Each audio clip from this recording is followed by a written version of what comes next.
Welcome to the Swift Healthcare video podcast, exploring the intersection of healthcare and leadership, hosted by Dr. Patrick Swift. SwiftHealthcare.com is your resource for healthcare professionals to find coaching and consulting to engage, restore, and transform yourself and your organization. And now, here's your host, Dr. Patrick Swift.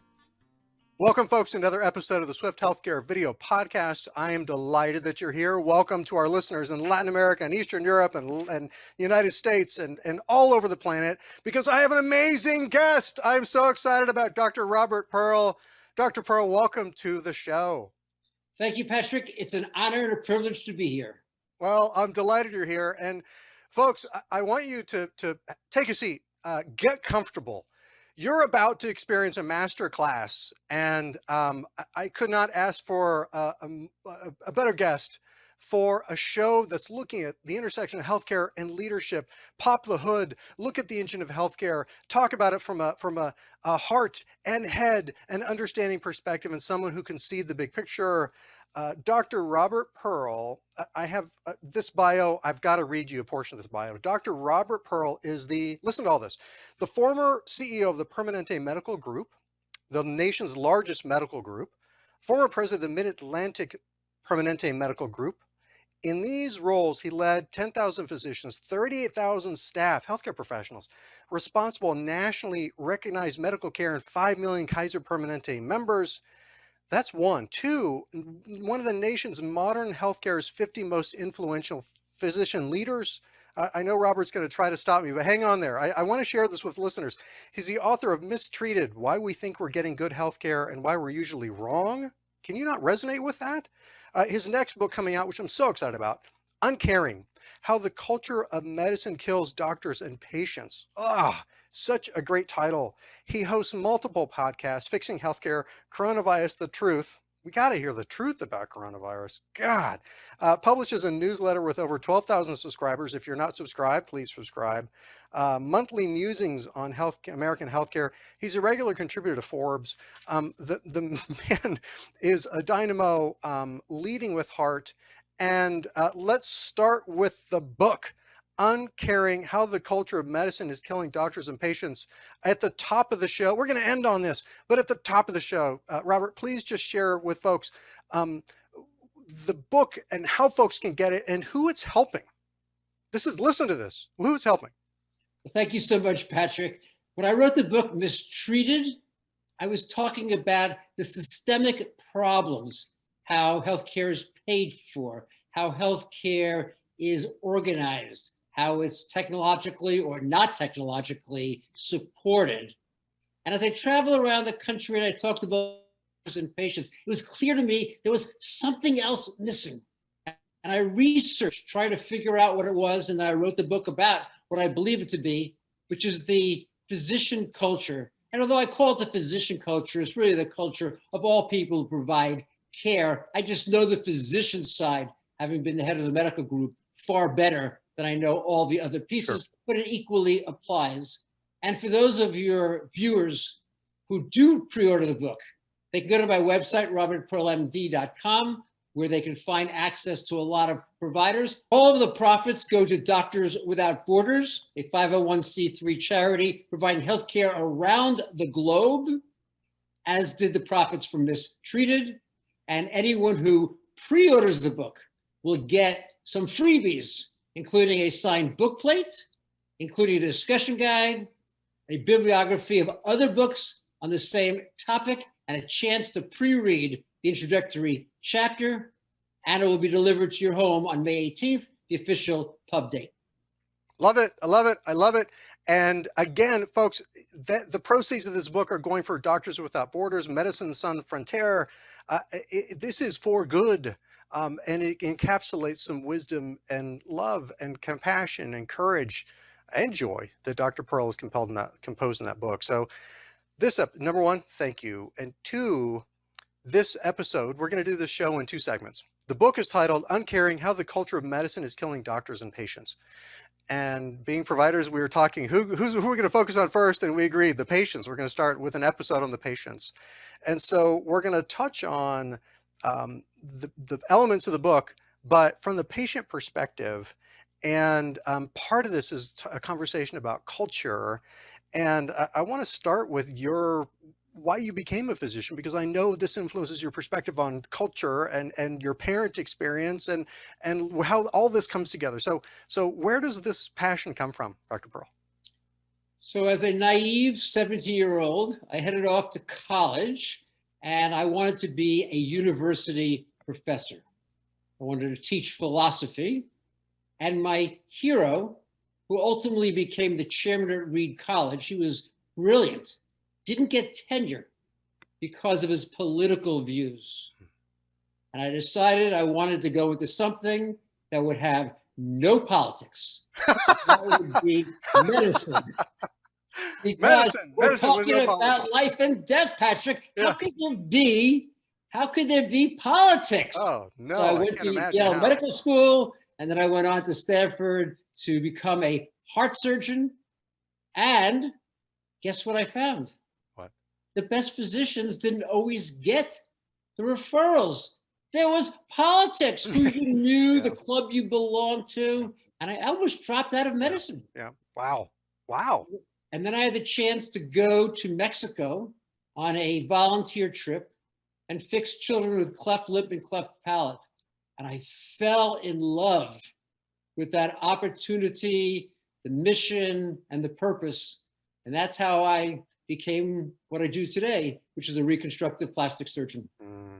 I love that. I love that story. And in your bio, you serve as a clinical professor of plastic surgery at Stanford University School of Medicine, and you're faculty of Stanford Graduate School of Business, where you teach courses on strategy and leadership and lectures on informational tech and healthcare policy. And so you're taking the wisdom and the heart of your calling, and the love for caring for patients that with cleft lip surgeries.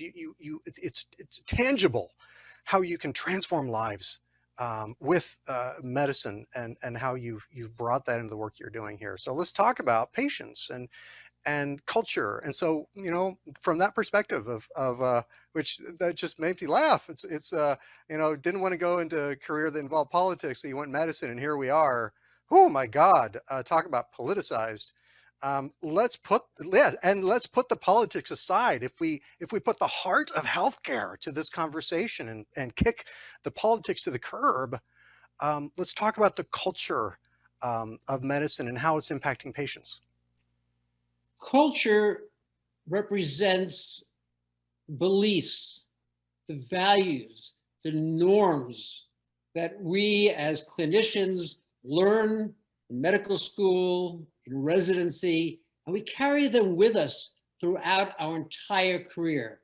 It's not written down in any textbook, it's not given in any lecture, but it's through the stories, through the language that people use. Yeah. When I try to explain to people about culture, I start in the 1850s with Ignaz Semmelweis. He's a physician in Austria, in Vienna, at the leading hospital. And he's appointed the head of the delivery service. And he's appalled. He's embarrassed. There's an 18% mortality rate.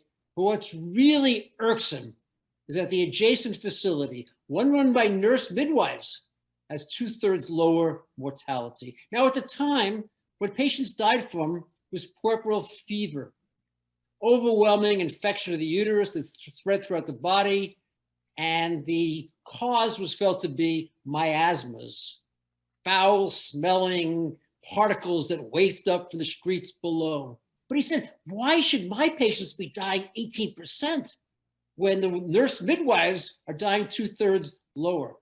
Now, as you know, Patrick, we often make our best discoveries through serendipity, and that's what happened. A colleague doing an autopsy on a woman who died from puerperal fever nicks his finger, develops a local infection, and goes on to have a clinical course identical to these women who will die. So he hypothesizes, maybe there's something being carried from the autopsy room into the delivery room, either on the hands or the leather aprons these physicians wore in the days they had underlying three-piece suits, that's being given to women in labor. So he decides that every doctor, before they go into the delivery area, will change that leather apron dip their hands in chlorinated water, and lo and behold, mortality drops from 18% to 2%, 90% reduction. He writes it up in the leading journal. He writes letters to every delivery service. And guess what happens, Patrick? What? Nothing. No one pays attention. Culture. Exactly right now. Indifference. Why do we? Well, it's not indifference. See, in the culture of medicine, the doctors were elevated, high esteem. The only way to think about them was healers. They were incapable of carrying disease. And those leather aprons, the more blood, the more pus, the more experience. The last thing they would be is associated with infection. Dies 4 years later alone in a mental institution where no one will listen to him. And now we leap forward 150 years. And what do we find? Hospital-acquired infections are the #1 cause of death for hospitals. 1.7 million people develop a hospital-acquired infection. 100,000 die.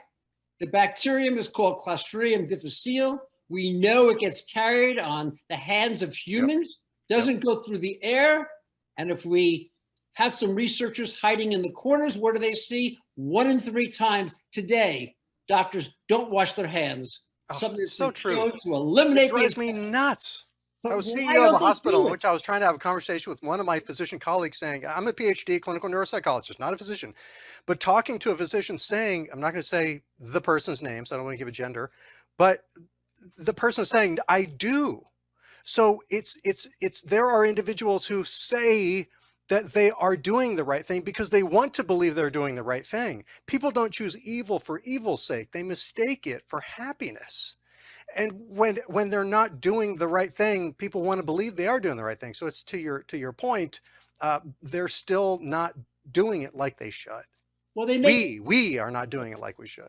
No, this is just humans. I mean, that's what people have to understand. Doctors are just humans with the same frailties, the same weaknesses. They'll have excuses. Well, I didn't really plan to touch the patient, or I wore gloves, not recognizing we can put it on top of the gloves. And when someone dies, the culture provides the excuse it had to be someone else. It wasn't the doctor. It had to be the nurse or the housekeeper. Housekeeper, that's a big one. Thank you. I used to oversee support environmental services, and they were the first ones that were brought up as, well, they clearly didn't clean the room. And they're the ones who were wearing the right PPE. I've got story after story. I went undercover boss as a CEO to know what it was like to be an EVS worker. And you touch on culture. I'm so glad you're talking about this, because we've got to look at the culture, who we are as healthcare professionals. It's impacting patients. This episode's on the patient. And we're talking about quality, safety, and this leads to disparities too. It's impacting everything. So in your book, you're talking about culture. You're talking about moving forward to the future, to now. What do you see as where we're going in this culture right now, and how can we improve patient care? Well, I think it's important to look at what's happened during COVID-19 to get a good sense of this culture. And I want to make the point, culture's invisible to the people who are in it. I often think about smokers in North Carolina. They can sit in a small room and they don't notice all the smoke around them. If you or I walked in the room, we'd start coughing immediately. That's what the culture is like. Others can see it, but not the individuals in that culture. You know, what would physicians say about washing their hands? Well, first they'd say, as you said, they do it, but they might talk about, expense. Why don't they do the right thing? Well, there's expense, there's bureaucratic regulation. No, it takes no time with an alcohol-based disinfectant. The culture lets them not see what is going on. So during COVID-19, the clinicians were heroes. What they did when they couldn't get protective gear, they put on garbage bags and salad lids. They went to the hospital, and when they passed tubes through the mouth, down the throat, into the lung, they knew the patient would cough, spewing virus in their face. They did it anyway. And when they didn't have enough ventilators, they figured out how to put 2 patients on 1 machine, something that had never been done, not even thought about before. They were heroes. Culture has that ability to make people do remarkable things, and the physician culture is no exception. At the same time, all the things they didn't see that we can tell from the data that exists. Number one, 88% of people died with 2 or more chronic diseases. Now think about that. You don't hear the big societies going on about what a poor job physicians are doing relative to chronic disease. You don't hear people, in fact, even talk about the value of prevention and avoiding complications for chronic disease. They talk about the cardiologist who goes in and unblocks a coronary artery, not the person who prevents it from happening. Yeah. We'll talk in the next show about primary care. Yeah. And how the physicians there are suffering to some extent from the systemic issues, Sure. but equally inside the cultural. Yeah. Let's look at some of the other pieces. If you ask physicians, why do Black patients have 3 times the mortality of white patients during COVID-19? They'll give you a litany of answers. They work in jobs that they have to be there rather than being on Zoom from home. They take buses and subways. They live in multi-generational homes, and they're all true. What they don't talk about is the fact that early in the pandemic, when a Black patient and a white patient came to the ED with the same symptoms, the white patient got tested for COVID twice as often as the Black patient. They don't talk about the fact they give 40% less pain medication.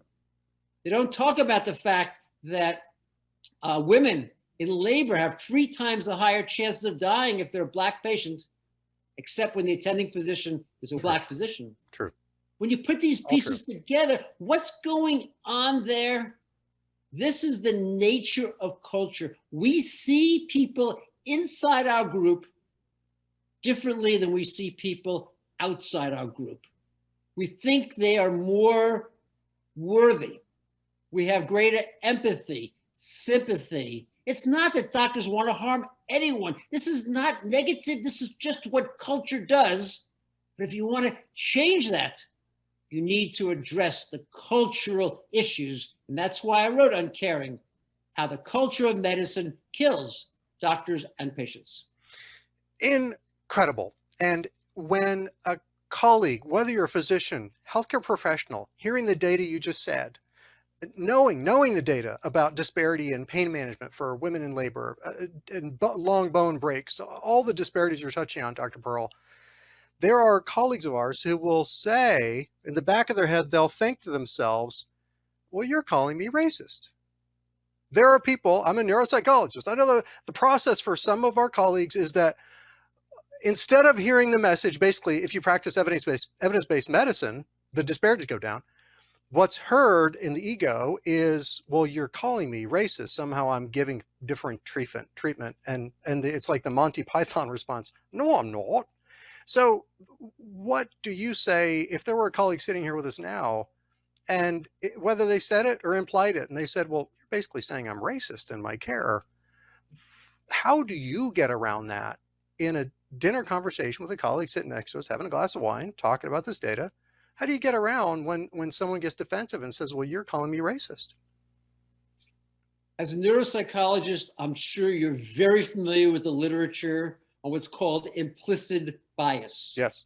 You take someone and you show them various images, and they've got to match a particular word, be a positive word like intellectual or a negative word, against an image with the same word on it.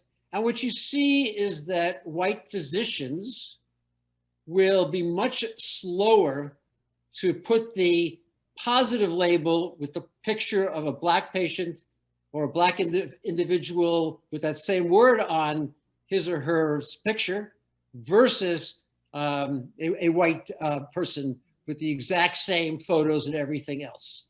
Yeah. That's how our brains work. Yep. That's the impact that culture has. Yes. Now, that's not racist. That's just simply the facts of how our brain works. What's racist is if you don't pay attention to it. Now, I'm not saying there's no one out there who intentionally discriminates or is racist, but almost all these people we're discussing right now are not aware. And so if you want to be what's often called anti-racist, What you have to do is understand the data that's there, recognize that it didn't start with something you decided to do, but now you have the opportunity to do things about it. When you order pain medication and the patient is black patient, you ask yourself, is it possible I'm ordering the wrong medication? You may not be, but if you stop yourself and ask, when you're seeing a patient in the emergency department and there's a shortage of supplies, in this case, COVID testing, you have to just ask yourself, if this were my friend, if this was someone who looked a lot more like me, would I do it differently? If you're on rounds in a maternity area, are you checking all of the patients and recognizing where the bias is likely to be? You know, I often refer to it like golf. If you know you have what's called a hook and you hit the ball right-handed to the left all the time, you might be smart to consider aiming occasionally to the right, especially when there's water hazard to your left. The same thing exists within racism. Sure. What's interesting is there was an article on artificial intelligence published about a year ago where the headline was, AI is racist. Now what happened is United Health, through its subsidiary Optum, decided they want to invest some dollars in the patients who were sickest. So they used an AI application to figure out who those patients were. The problem was that as a insurer, they had claims data. What they didn't have was actual care delivery. So they made the assumption that the more money that's spent on you, the sicker you are. Now, in actuality, physicians provide $1,800 a year less care to Black patients with the same insurance as white patients. So guess what happened? It picked a disproportionate number of white patients, not Black patients. It only had 14% Black patients. It should have been over 40%. The headlines blamed AI. It wasn't AI. It's the way we practice medicine. It's the question all AI is doing is duplicating the results that we get, doing it even better than we can do it. But if we have an implicit bias, we have to be aware of it. And I think hopefully researchers will be aware about this in the future.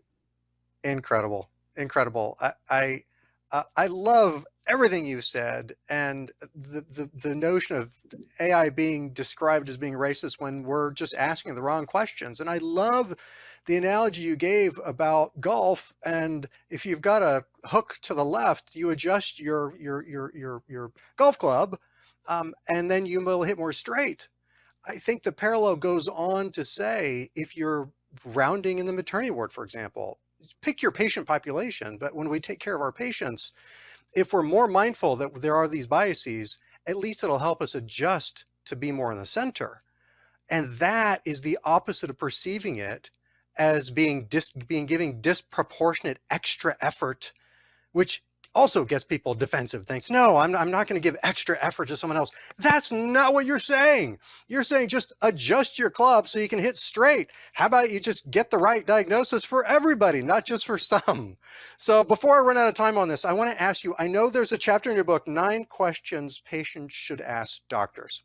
Could you tell us a little bit about that, please? This goes back to what you just said, Patrick, about the golf story. Oh, good. Which is that if you know that there's a water hazard, you want to do things to try to avoid it.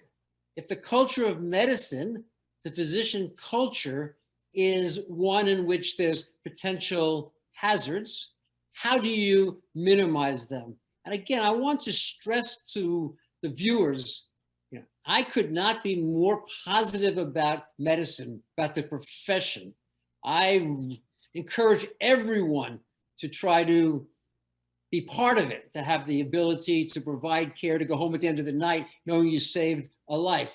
So yes. It's not negative in that way. It's just a recognition of that culture that exists that we need to get over. But until that happens, there are dangers out there. So I don't have time for all 9, but I'll give you 3 areas. One area is, if as a patient, you have the kind of problem that's not very significant, but requires some kind of follow-up for the physician to see how you're doing, over the possibility that maybe it was the wrong diagnosis, or the possibility you might need more care, there's a set of questions you should ask. Can I contact you with email?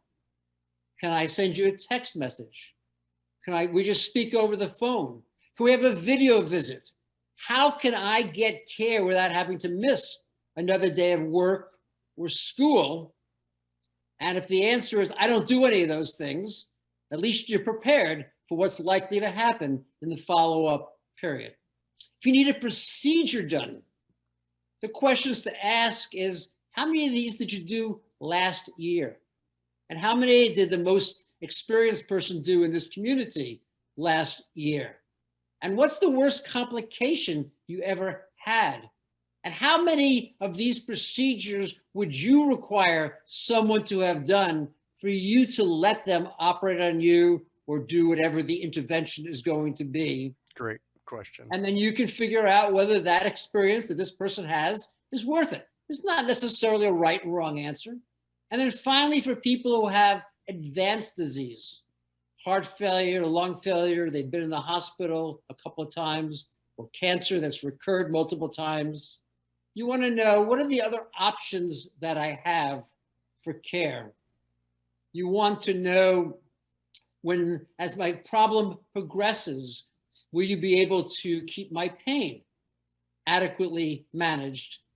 And maybe the most important question to me is, when I decide that I do not want any more intervention, will you still be with me, or will you desert me?